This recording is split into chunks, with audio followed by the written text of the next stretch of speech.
2024 সালের 14 আগস্ট রাজধানীর ওয়ারীতে গভীর রাতে ধারালো অস্ত্রের আঘাতে নিহত হন বিএনপি নেতা মোহাম্মদ আলামিন ভূঁইয়া ও তার ছোট ভাই নুরুল আমিন।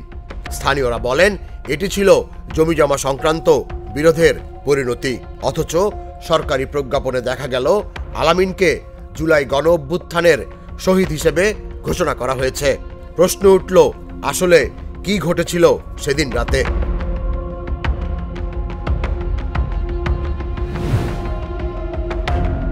আলামিনের পরিবার জানায় হত্যার ঘটনায় তারা মামলা করেছেন।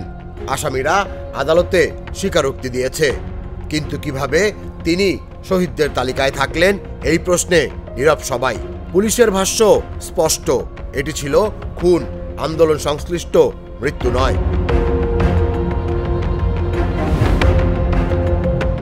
অনুসন্ধানে বেরিয়ে এসেছে কেবল আলামিন নয়, শহীদদের সরকারি তালিকায় যুক্ত হয়েছে আরও ডজন খানেক নাম, যারা আন্দোলনে নিহত হননি। কারো মৃত্যু হয়েছে বিদ্যুৎপৃষ্ট হয়ে, কেউ অসুস্থ হয়ে, আবার কেউ সড়ক দুর্ঘটনায়। তবুও তাদের নামের পাশে লেখা শহীদ।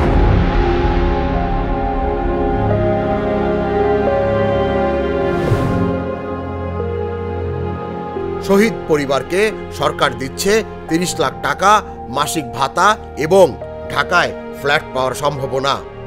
অনুসন্ধানে জানা যায় ক্ষতিপূরণের আশায় অনেকেই মিথ্যা তথ্য দিয়েছেন। কখনো আবার স্থানীয় প্রভাবশালী গোষ্ঠী তাদের প্ররোচিত করেছে। মুক্তিযুদ্ধ বিষয়ক মন্ত্রণালয় স্বীকার করেছে তালিকায় ভুল আছে। গেল 22 জুন সব জেলা প্রশাসককে চিঠি দিয়ে পুনরায় যাচাইয়ের নির্দেশ দেওয়া হয়েছে, কিন্তু এখনো বাদ পড়েনি অনেক বিতর্কিত নাম।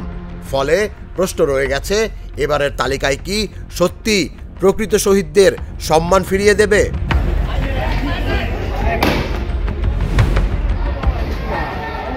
ভুল তালিকায় নাম উঠে আসায় প্রকৃত শহীদ পরিবারগুলো ক্ষুব্ধ। শহীদদের স্বজনদের দাবি, প্রকৃত শহীদদের জন্য ন্যায় বিচার। ওয়ারীর রক্তাক্ত হত্যাকাণ্ড থেকে শুরু হওয়া এই অস্বচ্ছ তালিকা আসলে কার জন্য? প্রকৃত শহীদ নাকি মিথ্যা শহীদ সেজে পাওয়া সুবিধার জন্য? উত্তর খুঁজছে পুরো জাতি। তুষার ইসলাম, জাগো নিউজ। সাধারণ গ্যাস স্টোভ বদলে আমি এনেছি আরএফএল গ্যাস স্টোভ। এর সাইন্টিফিক নজল ও ব্রাশ বার্নার ক্যাপ সমানভাবে তাপ ছড়িয়ে রান্না করে দ্রুত, তাই গ্যাসও বাঁচায় 25%, টাকাও বাঁচে 25%। আরএফএল গ্যাস স্টোভ নিরাপদ ও গ্যাস সাশ্রয়ী।